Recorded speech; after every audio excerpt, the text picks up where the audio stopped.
এটা বলতে গেলে আসলে আমি নিজেকে ধরে রাখতে পারি না। ইসলামের ইতিহাসের সবচাইতে মর্মান্তিক যুদ্ধ হচ্ছে মুতার যুদ্ধ, সবচেয়ে মর্মান্তিক। বদর, উহুদ, খন্দক, খায়বার যত যুদ্ধ আছে এগুলো যুদ্ধ অনেক বড় মাপের। মুতার যুদ্ধের প্রেক্ষাপট এবং সিচুয়েশনটা সম্পূর্ণ ডিফারেন্ট ছিল।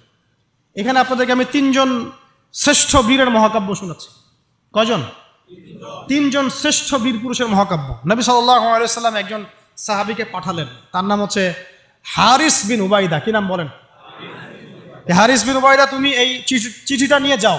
এটা তো মদিনা রাষ্ট্র কায়েম হওয়ার পরের কথা, একদম নবম হিজরতের 8ম বছরের দিকের কথা আর কি। তখন ততদিন হুদাইবিয়ার সন্ধিও হয়ে গেছে এবং কাজা উমরা আদায় হয়ে গেছে এবং খায়বার যুদ্ধ জয় হয়ে গেছে। খায়বারের পরের কথা এটা আর কি, যে হারিস বিন উবাইদা তুমি এই চিঠিটা নিয়ে যাও, ওই রোমকদের কাছে যাবা। তখন তো সুপার পাওয়ার 2টা, রোমানরা এবং পার্সিয়ানরা। তো এখনকার ওই যে এই কন্টিনেন্টের ন্যাটো আর ওই কন্টিনেন্টের চায়না রাশিয়ার মতো আর কি, যেতে পারতেছে। তো সে গেল ওখানে। সুরাহবিল আল গাসানি একজন শাসক ছিলেন ওইখানকার সিরিয়ার। তো সে ওই চিঠিটা দেখে বলতেছে যে আচ্ছা ঠিক আছে, বসো, দেখি কি করা যায়। চিঠিতে লিখে আছে ইসলাম কবুল করেন, আল্লাহ পাক শান্তি বর্ষণ করবেন, আসলিম তাসলিম। ওই যে নবী সাল্লাল্লাহু আলাইহি ওয়াসাল্লাম চিঠি আছে না একটা রাষ্ট্রপ্রধানদের কাছে, তো সে চিঠি পড়ে উদ্ধত আচরণ। আমি এখানকার আমির, আমাকে ওই মক্কার মেষপালকরা চিঠি পাঠায়, ভাবতে এরকম। তো কে চিঠি নিয়ে আসছে? যে হারিস বিন উবাইদা। আচ্ছা ওকে বসাও। হারিস বিন উবাইদা রাদিয়াল্লাহু আনহুকে রাষ্ট্রদূত, কিন্তু তিনি রাষ্ট্রদূতকে তারা নির্মমভাবে হত্যা করলো। কথা বুঝতে পারছেন? এবার নবী সাল্লাল্লাহু আলাইহি ওয়াসাল্লামের কাছে খবর যখন আসছে রাষ্ট্রদূতকে হত্যা করেছে, আমার সাহাবীকে, কয়জন সাহাবীকে হত্যা করেছে? 10 জন, 20 জন, 100 জন, একজন সাহাবীকে হত্যা করার প্রতিশোধ নেওয়ার জন্য নবী সাল্লাল্লাহু আলাইহি ওয়াসাল্লাম 3000 বাহিনীর একটা জিহাদি কাফেলা তৈরি করলেন। 3000 বাহিনী কাফেলায় তিনি নিজে নেতৃত্ব না দিয়ে বললেন যে এই কাফেলার নেতৃত্ব দিবে আমার প্রিয় ভাজন, তাকে তার পালক পুত্র বলা হতো এক সময়, যায়েদ ইবনে হারেসা রাদিয়াল্লাহু আনহু। কোন যায়েদ? তায়েফের সফরের সঙ্গী, তায়েফের সফরের একজন সাহাবী তার সাথে ছিল, তার নাম যায়েদ ইবনে হারেসা। যখন তায়েফবাসী নবীজিকে মারছিলেন, যায়েদ ইবনে হারেসা রাদিয়াল্লাহু আনহু তার বুক দিয়ে নবীকে জড়ায় ধরেছিলেন যে আমার গায়ে আঘাত লাগুক, তার গায়ে না লাগুক। এই সাহাবী যায়েদ ইবনে হারেসা রাদিয়াল্লাহু, তাকে পতাকা দিয়ে বললেন এই মোতার যুদ্ধের আমির হচ্ছে যায়েদ ইবনে হারেসা। যদি যায়েদ ইবনে হারেসা শহীদ হয় তাহলে পতাকা বহন করবে জাফর ইবনে আবি তালেব, আমার চাচাতো ভাই। কোন জাফর? যিনি আবিসিনিয়ায় গিয়েছিলেন মুসলিমদেরকে নিয়ে হিজরত করতে, মনে আছে? যিনি বাদশাহ নাজাশির সামনে কোরআন তেলাওয়াত করার, সূরা মারিয়াম তেলাওয়াত করার কারণে বাদশাহ নাজাশির চোখ দিয়ে দরদর করে পানি পড়তে শুরু করেছে। ওই বাদশাহ নাজাশিও পরে ইসলাম কবুল করেছে, আলহামদুলিল্লাহ। জাফর রাদিয়াল্লাহু আনহু পতাকা বহন করবে যদি যায়েদ ইবনে হারেসা শহীদ হয়। এরপরে যদি জাফরও শহীদ হয়, পতাকা বহন করবে আমার আরেক প্রিয় ভাজন সাহাবী আব্দুল্লাহ বিন রাওয়াহা রাদিয়াল্লাহু আনহু। আব্দুল্লাহ বিন রাওয়াহা রাদিয়াল্লাহু, যাকে যে কোনো মুহূর্তে যদি বলতেন ইসলাম নিয়ে একটা শের বলেন, একটা কবিতা বলেন, ইনস্ট্যান্ট তিনি শের বলে ফেলতে পারতেন। এত সুন্দর, এত উন্নত কাব্য প্রতিভা ছিল তার মধ্যে। এই নষ্ট সংস্কৃতি না, তাদের সংস্কৃতি ছিল একেবারে খাঁটি তাওহীদের সংস্কৃতি। এমনকি কাবা তাওয়াফ করছেন যিনি, তখন কাবা তাওয়াফ করছেন বিদায় কাজা উমরা আদায় করার সময় নবীর সামনে সামনে তিনি ঘুরছেন এবং আবৃত্তি করছিলেন একটা কবিতা কাফেরদেরকে আঘাত করার জন্য। এই কাফেররা দেখো, তোমরা যাকে বের করে দিয়েছিলে তিনি আজকে সসম্মান এখানে ঘুরতেছে। ওমর রাদিয়াল্লাহু আনহু বলছিলেন যে কাবা তাওয়াফ করার সময় তুমি এগুলো বলছো? নবীজি বলেন ওকে ছেড়ে দাও, সে এমন বাক্য তিলাওয়াত করতেছে, মানে এমন বাক্য সে চয়ন করেছে যেগুলো কাফেরের অন্তরে বর্ষার চাইতেও বেশি বিদ্ধ হচ্ছে, তাকে বলতে দাও। এই হলো আব্দুল্লাহ বিন রাওয়াহা রাদিয়াল্লাহু আনহু, নবীজির অত্যন্ত প্রিয় ভাজন সাহাবী। আব্দুল্লাহ বিন রাওয়াহা যদি শহীদ হয় তাহলে তোমরা তোমাদের মধ্য থেকে একজনকে আমির নিযুক্ত করে নিও। সাহাবীরা বুঝে ফেললেন এই সফরে আমরা 3 জনই শহীদ হতে যাচ্ছি, কারণ একটা সফরে কখনো 3 জন আমিরের প্রয়োজন হয় না, হয় না। এবার তারা গেলেন, তারা কখনো আশাও করেন নাই ওখানে যা দেখবেন। ওখানে গিয়ে দেখলেন যে 1 লক্ষ রোমান সৈন্য সামনে এসে দাঁড়িয়েছে। কত লক্ষ? এবং একেবারে ফুল প্রশিক্ষিত, একদম ফুল আর্মড ফোর্সড। আর এর সাথে তাদের সাহায্যকারী দলেও আছে আরো 1 লক্ষ সৈন্য। মোট কয় লক্ষ? এদিকে কতজন? যুদ্ধ হওয়া সম্ভব? আসলে কি সম্ভব? সম্ভব না। এই যুদ্ধ কিন্তু সম্ভব না। আমরা তো আগে সংখ্যাগরিষ্ঠ হওয়ার কথা চিন্তা করি।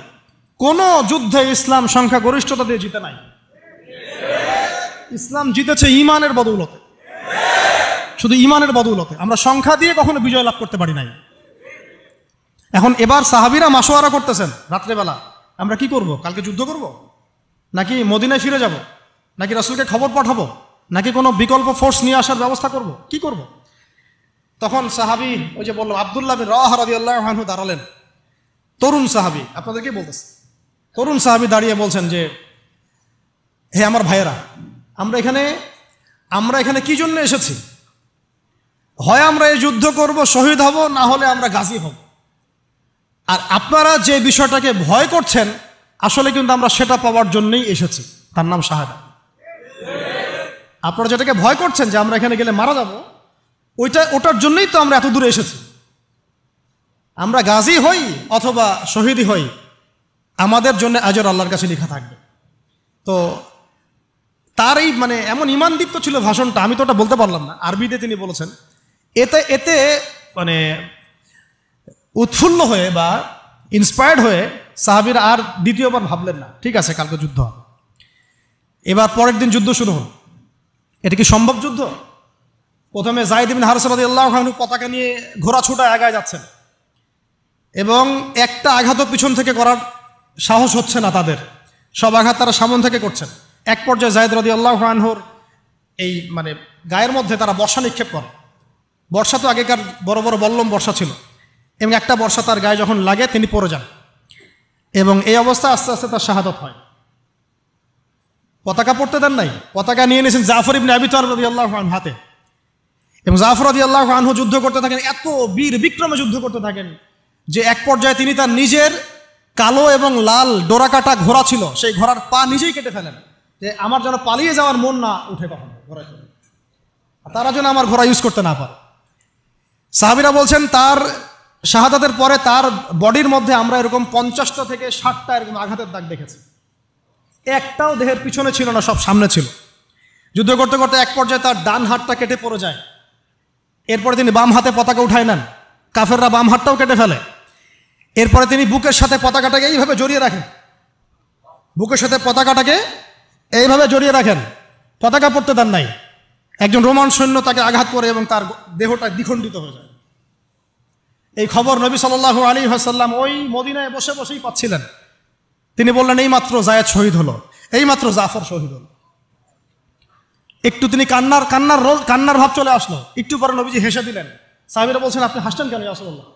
তিনি বলছেন যে জাফর এর ডান হাত প্রথমে কেটে গেছে, তারপর বাম হাত কেটে গেছে। আল্লাহ রাব্বুল আলামিন তাকে এই দুইটা কাটা হাতের বিনিময়ে জান্নাতে দুইটা বড় বড় পাখা দিয়েছে। এইটা দিয়ে তিনি জান্নাতে ঘুরে বেড়াচ্ছেন আর ফল খাচ্ছেন। তার নাম হয়ে গেল জাফর আত-তাইয়ার, জাফর আত-তাইয়ার, পাখাওয়ালা। এরপরে পতাকা হাতে নিলেন সেই আব্দুল্লাহ বিন রাওয়াহা রাদিয়াল্লাহু আনহু। তিনিও তো বীর বিক্রমে যুদ্ধ করতে লাগলেন। এক পর্যায়ে তিনি একটু কান্না করেছিলেন। সাহাবীরা বলছেন, আপনি কি ভয় কান্না করতেছেন? জি না, আমি ভয় কান্না করছি না, বরং কোরআনের একটা আয়াত আমার মাথায় আসছে বলে আমি কান্না করছি। সে আয়াতটা ছিল সূরা মারিয়ামের মধ্যে, ওয়া ইম মিনকুম ইল্লা ওয়ারিদুহা কানা আলা রাব্বিকা হাতমান মাকদিয়া, একটা আয়াত আছে কোরআনে সূরা মারিয়াম। এটা হচ্ছে আপনার রবের একেবারে একটা চিরনির্ধারিত একটা বিষয়, যে তোমাদের সবাইকে, আবার বলছি, ওয়া ইম মিনকুম ইল্লা ওয়ারিদুহা কানা আলা রাব্বিকা হাতমান মাকদিয়া, মানে তোমাদের সবাইকেই আবশ্যিকভাবে, ম্যান্ডেটরিভাবে এই জান্নাত জাহান্নামের উপর অবস্থিত এই পুলসিরাত পার হতেই হবে। এটা তোমার রবের একটা প্রাচীন একটা মানে স্টেটমেন্ট, এটা তোমাকে করতেই হবে, সবাইকে করতে হবে। এই আয়াতটা মনে হয় আমার কান্না আসতেছে। একজন তাকে একটা হাড্ডিওয়ালা গোশত এনে দিয়েছিল, তিনি সেই গোশতটা খাওয়ার জন্যে চেষ্টা করছিলেন, তো পরে একটা কামড় দিয়ে ফেলে দিয়েছেন।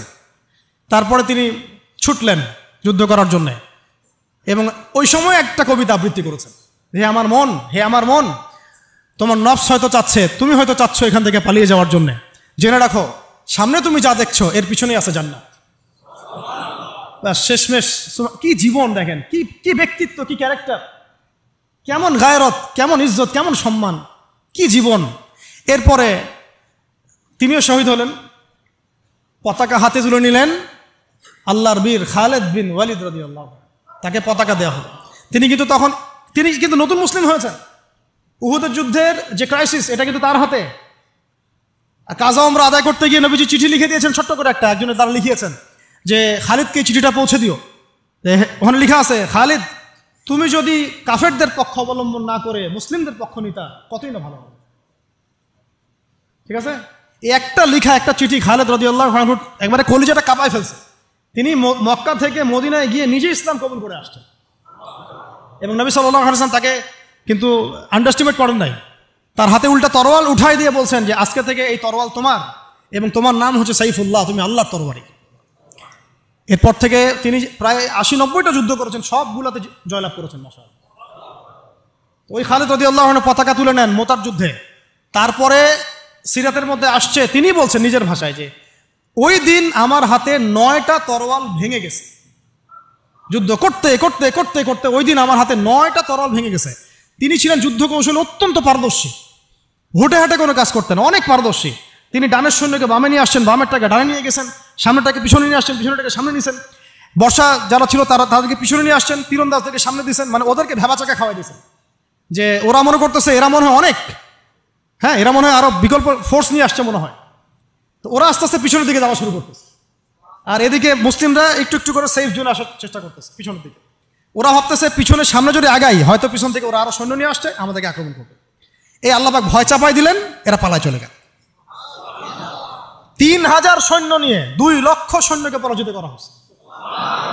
খালিদ রাদিয়াল্লাহু আনহু বললেন আমার হাতে সেই দিন 9টা তরোয়াল ভেঙেছে, আর শেষমেশ ছোট্ট একটা ইয়েমেনি চাকু দিয়ে আমি যুদ্ধ করেছি। তাহলে চিন্তা করেন কত কাফের মারা গেছে। আর মুসলিমদের মধ্যে মাত্র 12 জন সাহাবী শহীদ হয়েছে। মাত্র 12 জনকে তারা মারতে পারছে, বাকিদেরকে মারতে পারেনি। এইগুলো হচ্ছে মহাকাব্য, জাজল্যমান মহাকাব্য, যেগুলো আমাদের এই প্রজন্মকে জানানো উচিত এবং আপনাদের মাথায় থাকা উচিত। প্রত্যেকটা সংগ্রাম, প্রত্যেকটা বিপ্লব, প্রত্যেকটা অভ্যুত্থানের পিছনে যেন থাকে আল্লাহর সন্তুষ্টি, আল্লাহর দিন কায়েমের চেষ্টা, আল্লাহর দিনের খেদমতের চেষ্টা এবং ইনসাফ প্রতিষ্ঠার চেষ্টা, এবং জালেমের বিরুদ্ধে আমাদের অবস্থান সবসময় শক্ত থাকবে ইনশাআল্লাহ। এরকম অনেক ঘটনা আছে, আমি আজকে আর বলার সুযোগ পেলাম না। ইনশাআল্লাহ আরও একদিন আল্লাহ যদি তৌফিক দেন ইনশাআল্লাহ তাআলা আমি আপনাদের সাথে আবার এগুলো নিয়ে সেশন করবো ইনশাআল্লাহ। তো শেষ করার আগে আমি জাস্ট 2-1টা নাম উচ্চারণ করতেছি। সেটা হচ্ছে আমার খুব পছন্দের একজন ব্যক্তিত্ব, ইমাম হুসাইন রাদিয়াল্লাহু আনহু। নাম মনে আছে না? তার কারবালার মাঠের ঘটনা আপনারা জানেন। এগুলো মহাকাব্য। তিনি সপরিবারে নিহত হলেন, শেষ পর্যন্ত কিন্তু আত্মসমর্পণ করেন না। করেছেন? তিনি প্রস্তাব দিলেন আমাকে ছেড়ে দাও, আমি মদিনায় চলে যাই, আমাকে ছেড়ে দাও, আমি মক্কায় চলে যাই, ছেড়ে দাও আমাকে, আমি কোনো সীমান্তে চলে যাই, সেখানে জিহাদ করে শহীদ হই। তারা কিন্তু সুযোগ দেয় নাই। আমাকে বলেন যারা তাকে আক্রমণ করেছিল তারা কি কালিমা পড়া মুসলমান ছিল না? বলেন তারা কি কাফের ছিল? তাহলে এখন কি ইমাম হোসেন যে এখানে প্রতিবাদ করলেন, হাতে অস্ত্র উঠিয়ে নিয়ে যুদ্ধ করে শেষ পর্যন্ত শহীদ হলেন, তার যুদ্ধটা কি সন্ত্রাসী কর্মকাণ্ড ছিল? ঠিক অনেকে আছে আমাদের সমাজে, তারা মনে করে যে মুসলিমরা যতই পাপ করুক না কেন ওদেরকে কিছুই বলা যাবে না। এমন একটা কনসেপ্ট আমাদের সমাজে আছে, মুসলিম তারা ভাই কালিমা পড়ছে, লা ইলাহা ইল্লাল্লাহ বলছে, তাকে আপনি কেন এইভাবে চার্জ করেন? আরে কালিমা তো আব্দুল্লাহ বিন উবাইও পড়েছিল। আব্দুল্লাহ বিন উবাই কি কালিমা পড়ে নাই? তাহলে কি আপনি তাকে মুমিন বলে গণ্য করবেন? মনে রাখবেন একটা কথা, যাকে তাকে কোনো ক্ষুদ্র বিষয়ে কাফেরও যেমন বলা যাবে না, আবার যাকে তাকে মুসলমানও বলা যাবে না। এটা বুঝতে হবে আমাদেরকে, ঈমান ভঙ্গের কারণগুলো আমাদেরকে শিখতে হবে। যে যাকে তাকে যেমন আমরা কাফের তাকফির করব না, ঠিক একইভাবে যাকে তাকে মুসলমান, পাক্কা মুসলমানও বলা যাবে না। আল্লাহ পাক আমাদেরকে বোঝার তৌফিক দান করেন।